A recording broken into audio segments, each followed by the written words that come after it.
everybody, welcome back to Northernlion plays the Binding of Isaac AFTERBIRTH. Plus, we've been blessed from on high with some merciful runs so far. This is not one of them. Good speed, great health, good spacebar item, especially considering our health. Terrible rate of fire, below average damage. This is a winnable run. You know, we don't need all the chips to fall in the most ideal conceivable format to help us have a chance to win. I mean, to help would be nice, but we just need a couple. Sometimes we don't even need a couple. And honestly, we just got another one here in the form of Fish Head. This Fish Head, every time we get hit, we're going to create flies. It's a bit of a weak synergy. Like, if I was playing NHL Hockey Ultimate Team, I would not consider paying, you know, 30,000 coins for this on the auction house. But wait a minute, this is okay. It's not the most accessible reference. All I'm trying to say is, if I was in ancient Babylon... Okay, we're not gonna go... So I'm trying to say, if this was a side dish to a hamburger, would it be French fries? No. The consensus #1 choice. Would it be a salad? No. Totally acceptable choice if you happen to be on a diet. You can eat burgers. On a diet, you might want to have them in a lettuce bun, but you get the idea. Beauty. Give me some flies. There we go. You know what it would be? It certainly wouldn't be onion rings. But it might be like tater tots. I'll give you that, okay? Uncommonly used, but in the right situation, who wouldn't pay a little extra for some tater tots instead of French fries? You know, they always come in that weird little fake deep fryer basket that obviously was not in a deep fryer and instead was manufactured by some company that started on Etsy. But I digress.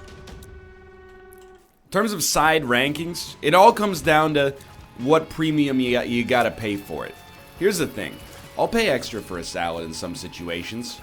If I want to, I mean, full stop. I'm an adult. I can do whatever I want at a restaurant at this point. It's not like I'm restricted to the children's menu.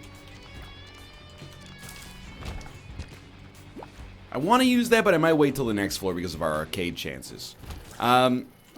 But I don't like to pay extra for a salad. Here's the thing. It's about goodwill. It's the art of the deal. If your menu says you can substitute a garden salad for free and a Caesar salad's a little extra, you've demonstrated, in my opinion, that you have the customer's goodwill at heart. I might pay you a little extra for the Caesar salad because, if I'm being honest, it's just a better salad, even if it's, like, insanely bad for you. I thought those were my spiders. I don't know why. I got freaked out. This is going to be a long fight. Just accept it. Let Spider Baby do what it does. And you'll be good to go. But if they say, hey, you could substitute a garden salad for $2.50, nah, give me the French fries. I'd be a fool not to. Substitute onion rings, I'm willing to pay a couple of bucks extra for that. There was a Canadian fast food chain, look it up, by the way, if you don't believe me, on this story. One day I went there, Michael L. Fox can vouch, it's called Harvey's. I said, hey, I'll take a crispy chicken burger. And they said, for your side, would you like to try frings? And I said, you had my interest, but now you have my attention. What are frings? And I know what you're thinking. It's obvious, NL. Frings are onion French fries. And the other half of you were saying it's obvious. They're potato rings. Not true. You know what it was? Half French fries, half potato fries. Sorry, half French fries, half onion rings. I got I got twisted up there. Yo, that's huge. Thank you. So yeah, you know, I got some frings. You know what the beauty of it was? I can't remember if it cost extra. Terrible name, by the way, especially because Breaking Bad was, you know, about to be in full swing on season 3. But the thing was, even if you didn't want frings, because of the frings promotion, you oftentimes ended up getting frings by accident. Because there would just be fries in the onion holder and onions in the fry holder and so on and so forth. Forever hold your peace. If you know what I mean. Anyway, I'll pay a little extra for tater tots. That's not above the pale. Beyond the pale, it has nothing to do with the pale. It's normal, you know, paleness. I don't know. I don't want to say normal tone. There's kind of negative connotations associated with it, I guess. You get what I'm trying to get at, hopefully. I'm getting myself into a prickly scenario here. So I do want to go to the boss trap room. Here's the thing, though. I think I want to go to the shop. And I also... Oh, we have a Tomo who wants to come in. My son waits for nothing. Hello, Tomo. Welcome. Would you like to get in your chair? There he goes. Oh, who's a good Tomo? Tomo's a good boy, because he threw up today. But unlike Ruka, he chose to throw up on a wood floor instead of attempting to throw up into a shoe. I know, buddy. You get a gold star for today. They did not throw up into a shoe, by the way. I was able to rip the shoe away in time. I'm just saying. A shoe in time saves 9. I get you, by the way. Tomo wants to leave now. He was just coming in to say thank you for cleaning up my vomit earlier and then giving me a pet and calling me a good boy despite the fact that I threw up. It's okay, buddy. Hello. You want to leave? It's up to you. I'm not going to force you to stay. Good. I love to watch you leave. Weird. Okay. Let's take absolutely Dark Bomb. Why not get working on Guppy as well? Still have not really done a whole lot to improve ourselves from a damage fire rate standpoint. Speed's better, HP's right where we started, but with the added benefit of having Dark Bomb. Got some relatively strong synergies going on here. Dark Bomb plus IV Bag, especially if our luck stat comes up, could be it could be game winning. Honestly, it's not there yet. Could be though. We got a lot of maintenance to do on the rest of this floor. I do think you kind of go for broke there. That was a lot of money. 40 cents. I would buy a Spirit Heart just for safekeeping. We also want to buy a key. I don't really care about any of those. I do care about a 3-cent key. I also think we make value. Wow, that took forever. Sure, that's fine. We make value by paying 2 or 3 cents for a red heart. For a Spirit Heart, not so much, but for a red heart, sure. Okay, well, that was, I mean, a little bit subpar. I'll pay 3 cents for this. The idea is we might get better value for money than we originally anticipated. The other thing is we could get a Spirit Heart out of it. Not sweating that too much so far, though. It's a good spot. I mean, this run has gotten a lot better. If we could just, no bombs, how dare you. If we could just, up, really our damage stat in particular is the bad one here. I guess we're just gonna leave. Not being able to get 2 stone chests kind of sucks. Should have been more aggressive on the, using money instead of bombs in that situation, but, I mean, we're fine. All of our utilities are handled here. Now we just gotta find a way to get that hurting power. You know, we're a boxer. We don't have strong punches. We don't have quick punches. But our defense is, like, through the roof right now. Like, we're Homer Simpson. From that episode of, I'm not sure if you've heard of it, The Simpsons. By the way, I'm an idiot. And for some reason, I thought that Dark Bomb was gimpy. This is a problem we've had many times in the past. Because my brain is defective. So using IV Bag will not, as of present, synergize with IV Bag, and people have probably been saying that for 5 or 6 minutes now, and you were absolutely correct. There's no debate about that. But now we can move onwards. If we can get something that gives us red hearts when we take damage, or red hearts when we pick up coins, then we're sitting pretty. No! How many times have I done that? Let's be real. And the luck up is nice, but not for the reasons that I originally thought, which was that it would make Gimpy better, which is an item, I want to reiterate, we do not have. So really, it would be nice to get the ability to hold 2 trinkets plus blood bag. That's where we're at right now.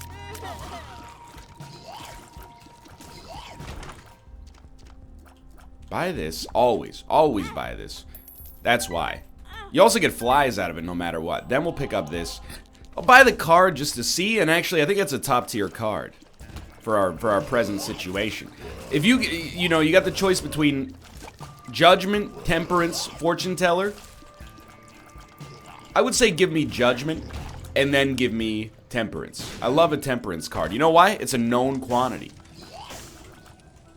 Fortune Teller, sometimes it gives you, or sorry, Wheel of Fortune, sometimes it gives you a Fortune Teller, which tends to be good, and sometimes it turns your voice into like a big nerd, because you're still congested after all these years.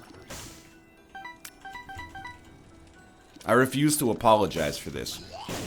If I'm sick for a week, I'll apologize. If I'm sick for a month, I'm not apologizing. It's like a fool me once, won't get fooled again sort of situation, you know? This is infectious mononucleosis's problem, alright? It's Epstein-Barr can suck on my Epstein-Barr, if you know what I mean. Apologies, Google DeepMind language manual review. Roses are red, violets are blue. This video has no swears, confirmed by manual review. Okay. Take me down to the next floor. Good stats. We got a tears upgrade. We got a damage upgrade. We're feeling safe. Not dominant, but safe.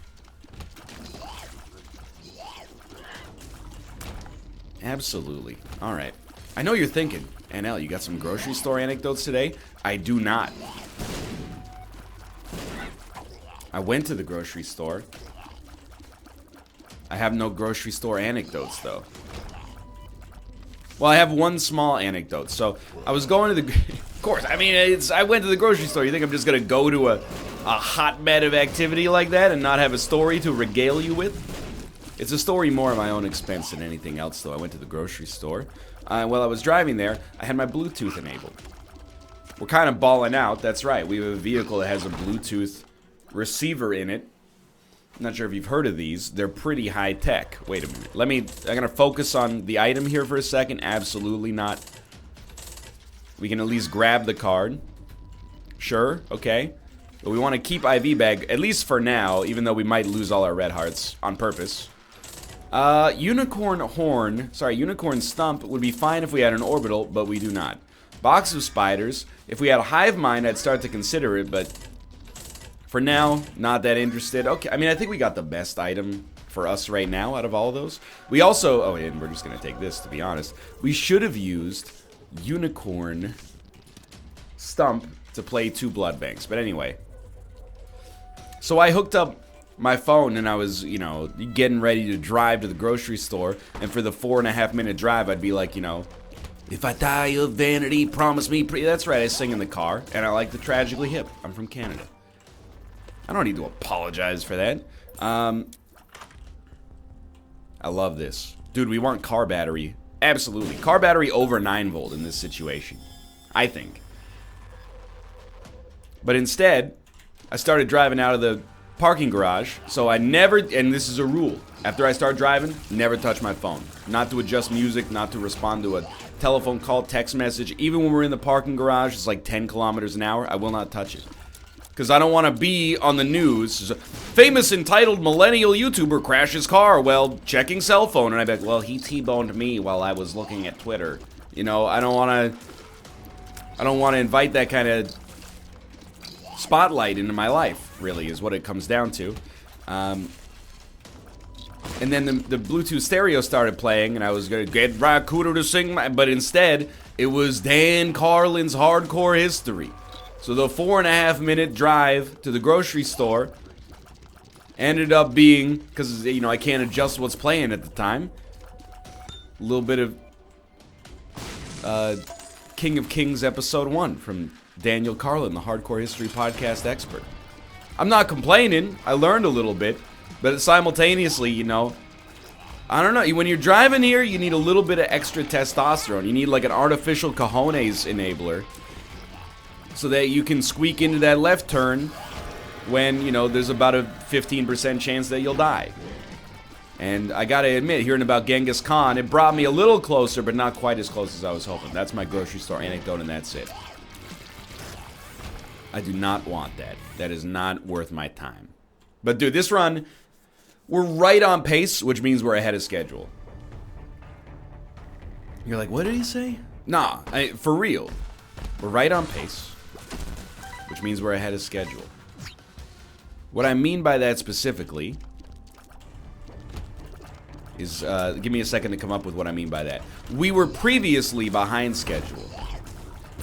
So for us to have gotten back on schedule, we must be going faster than you have to go in order to get here naturally. Wafer's so good. At the same speed. You know what I mean? I don't know if you've taken any calculus. It's clear I've taken a lot of high-level mathematics. I have a very analytical brain. Probably one of the best brains in the world. Don't tell my wife. She seems to be under the impression that because I'm bad at everything, that my brain is bad. This is gaslighting my own wife. She's very supportive of me. I was mostly playing it up as a bit, but then I realized that bit could be dangerous. So in calculus, you know, that would be the derivative. It's the rate at which the slope is changing. And I gotta tell you, we're going straight up. This used to be like, I mean, technically ski hills go down unless you're attacking them from the wrong direction. But, you know, this used to be like a green square. Now it's a double black diamond. No. Is it? Yeah, it's worth opening. This has really been like a weird year for us, okay? So like, last winter, Kate loves to snowboard, and I'm okay with skiing. Last winter, the winter of 2016-2017, we went skiing in like February, you know, right at the tail end of winter by Vancouver standards, and we were like, next year we gotta go skiing. Never went this year. Just time got away from us, right? Now, it's not like we're sitting inside doing nothing. We did travel, but still. You know, it's kind of like a little bit of a wasted season. And then last summer, we camped. We kind of got a crappy campsite because we waited too long to book. This year, we were like, we gotta camp this summer. Booked a nice camping spot. Got some kind of infectious disease and had to cancel it. Like, we've wasted summer and winter. One of them was our own fault. And again, I wouldn't say it's wasted, but you know, it's you want to make God laugh, tell him your plans. Life goes on, but I really do feel like this summer has been derailed a little bit by our immune systems completely collapsing. That doesn't stop me from having a lot of thoughts about skiing, though. Here's a thought about skiing. People always call me a baby when I ski, and I'm not suggesting you need a license to be able to ski. All I'm saying is when you're in a car, everybody has a license. They're going fast, they're crisscrossing, they're intersecting. A license makes sense so that you've gone through the requisite rules. On a ski hill, it's anarchy. They suggest you take a lesson, but not everybody's taking lessons. And the thing is, if you take a lesson, you're going to be safer, but you can never be insulated from the people who either haven't taken lessons or who are under the influence of some kind of, like, narcotic at the time of skiing. I'm not trying to be a narc. When we went skiing last year, it's like a lot of, like, really, really, really drunk people, which I imagine is awesome if you're a strong skier, but if you're a little bit of a weak skier, it's like being 16 years old, having your first driving lesson on New Year's Eve, you know? You're surrounded by people that are doing things they shouldn't be doing. It's very intimidating. I also think that they understate the abstract nature of the ski hill language. Everybody knows Black Diamond, for the most part, I'd assume, and I'm not talking about either a Kiss or a replacement song or a cheese company based in Belleville, Ontario, Canada. What I'm talking about is a, you know, ski hill difficulty. You see a Black Diamond? Absolutely not. Don't go down that unless you're a strong skier. But I don't know what's, like, more advanced.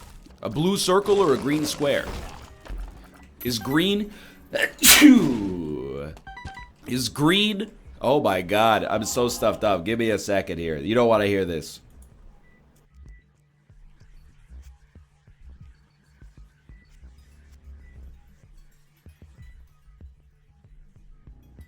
Daddy's back. Is green a more aggressive color? A more advanced color than blue? I don't think so. Is a square harder because it's got edges? Is a circle harder because it would be harder to pick up a circle because it's got no... It's harder to grip? I don't know. You know? What happened to easy, intermediate, hard, very hard, etc.? You need a license to do almost everything. I feel like there should be like a passport checker at the entrance to any Black Diamond Hill. It's like, you know, sir, let's be honest, you shouldn't be on this hill. Take the route on the right, or we're gonna like fine you or something like that. That's right, I'm advocating for more bureaucracy at the ski hill. I'm just saying, if you haven't skied, it's not like it's necessarily super dangerous, even though, you know, many people have died doing it. And I would also like feel the need to point out, because last time I said skiing was dangerous, people laughed at me. What about freaking Michael Schumacher? Is this Algis? No.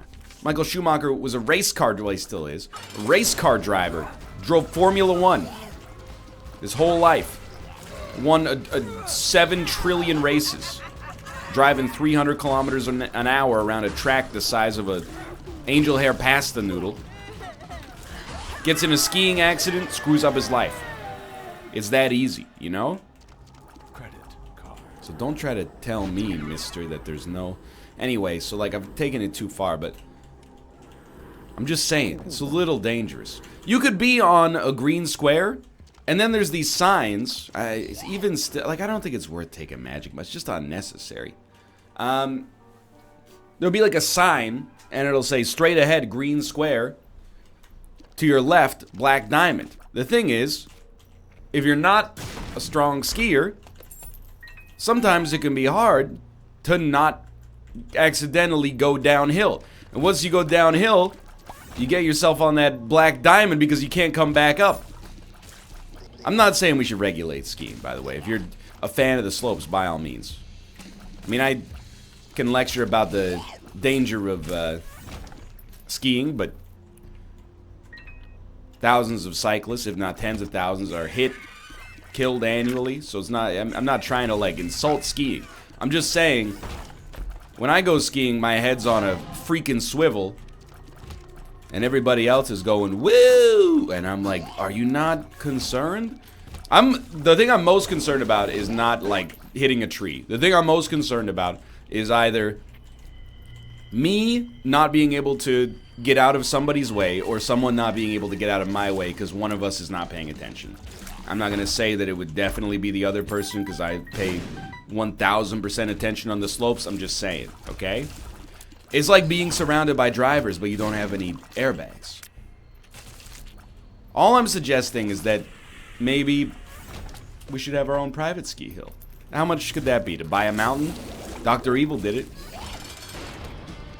They did found Starbucks, though. That was the narrative in The Spy Who Shagged Me. And it wasn't a mountain, it was a volcano. Which, subtle difference, but I imagine it does affect the property value somewhat.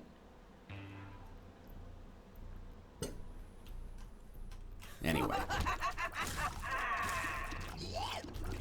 Like, people... I think people have it backwards. Because when I told my parents I was going skiing, they were like, have a good time. When I told my parents I was going camping, they were like, watch out for bears, bring mace. And I'm like, I get it. It's not that there aren't bears in the woods. But camping is predominantly sitting at a picnic table, eating food, and after you finish eating the food, being like, when's dinner? And a little bit of enjoying nature, walking around, disconnecting from technology for once, you know, enjoying the company of those around you, getting in touch with your inner, more primal instincts for living outside and cooking over an open flame. But mostly it's like, you know, got any tools? Go fish. You know what I mean? It's pretty mundane. I like it, but it's mundane. Skiing is like, every second is like a potential accident waiting to happen. People do die when they're camping here, but I don't want... This is where you get into dangerous territory. People are like, oh, here's... NL's got a bad opinion, and he wants to not share it, but he can't help himself. It's what we came for. People do die when they camp and hike in British Columbia. I'm not going to say that it's their own fault, because they don't invent bears or gravity. What I will say is many of them could have taken extra precautions to ensure their own safety.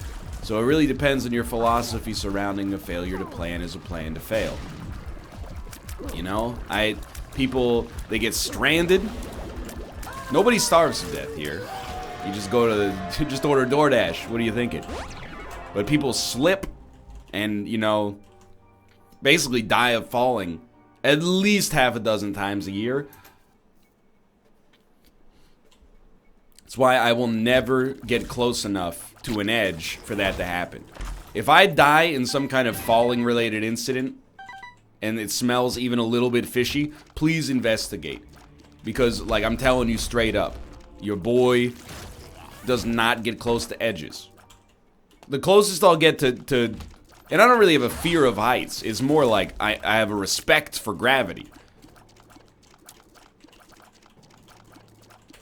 Like, being in an airplane doesn't bother me at all. Similarly, I don't really get bothered, you know, like we'll go up in the CN Tower, the Space Needle, or Tokyo Skytree or something like that. There's glass floors. It feels super weird to be standing on them, but it's not like, I'm like, I will not stand on that. Like, if anything, I would build a house on that glass floor, because you know it's been over-engineered to like the umpteenth degree.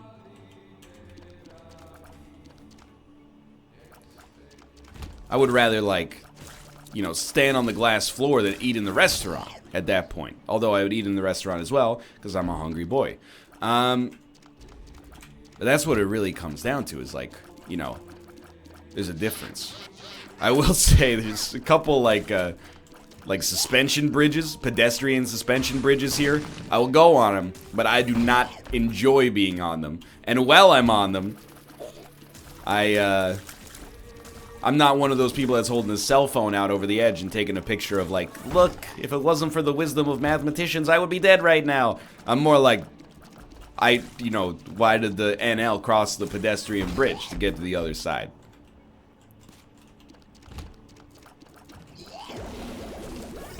Just take me out. Great run, by the way, in case it's not abundantly clear.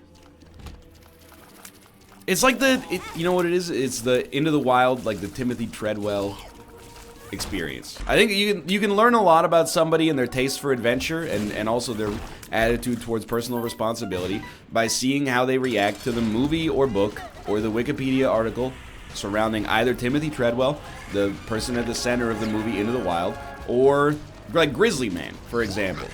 You know, like, for anyone not aware of the story of Timothy Treadwell, he was like a middle-class American, got a good education, and then was like, I reject the materialistic trappings of modern life, and I'm gonna go live in the woods in Alaska. Not necessarily an unnoble aim, even if I would never do it. But then, you know, you ever have a friend who gets like a little bit too into a hobby right off the bat? Like, you know, you're like, you like board games? And he's like, oh, I've never played them. And then you play like one game of Catan, you go see him next week, and he's like, I have 500 board games. That was like this guy. Despite not really being much of a survivalist, you know, he goes, hitchhikes to Alaska. People are like, you should get a map. And he's like, what do you think, I'm some kind of casual? LOL. No, he probably did. This is pre-lull. But anyway. So he ended up eating some berries that looked not poisonous. It's not that he was just like, oh, a berry. As I understand it, you know, he had a reasonable knowledge of, like, what he would expect to be poisonous and not poisonous. He ate one that he thought was not poisonous, turned out to be poisonous, that essentially immobilized him while he lived in a camper van in the woods, and he died of either starvation or dehydration or something like that. It's an interesting case, because he did die due to his own stupidity, and I will stand by that. However, it wasn't like he died in the stupidest way possible, just like getting eaten or something like that. He made an honest mistake. But my perspective, at least, without vilifying the man, of course, because I think it is an interesting story, is like, you know, whenever you do something that's dangerous, you gotta have, like, fail-safes. For, like, even now, like, if Kate is going somewhere by herself. I'll check in, you know, every few hours. Especially if she's, like, traveling overseas by herself. It's just, like, probably nothing will happen. And you're being, like, a little bit overly, I don't want to say protective, but, like, anxious to some extent. Like, I know, it's annoying to have people, like, concerned about you. I grew up with my parents doing that all the time. And now I've inherited it because I have no other choice. But it's more like, you know, you want to know soonish if something has gone wrong. That's what so like for this guy is like, if he had a map, as soon as he started feeling sick, probably could have walked to the closest town, which as I understand it was like 2 miles away, like a half-hour long walk. It's the genesis of that idea that a failure to plan is a plan to fail. You know, if you plan for nothing to go wrong, and then if something goes wrong, even if it going wrong is not your fault, the fact that you didn't have a backup is kind of your fault if it was preventable or, you know, you could mitigate it. This is the way, by the way, if you're, like, I don't understand what NL's talking about. This is how early people feel about late people. As an early person, whenever somebody shows up 10 minutes late and goes, sorry, the train was running late, I go, yeah, but, like, you could have left 10 minutes early, and then if the train was late, you would have been here on time. Like, it's not your fault the train was late, but it is your fault you didn't leave early enough for a late train to still leave you on time. Because, you know, it's not really, I'm not going to be like a jerk about it, but like if the train had been on time, you would have shown up 10 minutes early. Apparently that is an enormous punishment for you, so really I should be the one taking offense. It's how early people think about late people. Now, obviously, if you're like, sorry, the water in my apartment got shut off, and the train was late, and, you know, I had diarrhea. I'm not gonna, well, you should have left an hour and a half early. I'm just saying within reason, you know? It's like, how would you feel if you were on an airplane, and the pilot was like, well, we're all gonna die because the engine went out. What do you mean get a second engine? There's nothing we could have done, dude. It's not my fault the engine flared out. Blame it on the engineers at Rolls-Royce. Anyway, thanks for watching. I hope you guys have enjoyed the episode. If you did, click the like button. It helps a great deal. Of course, subscribe if you want to see more in the future. For now, thanks for watching. I will see you next time.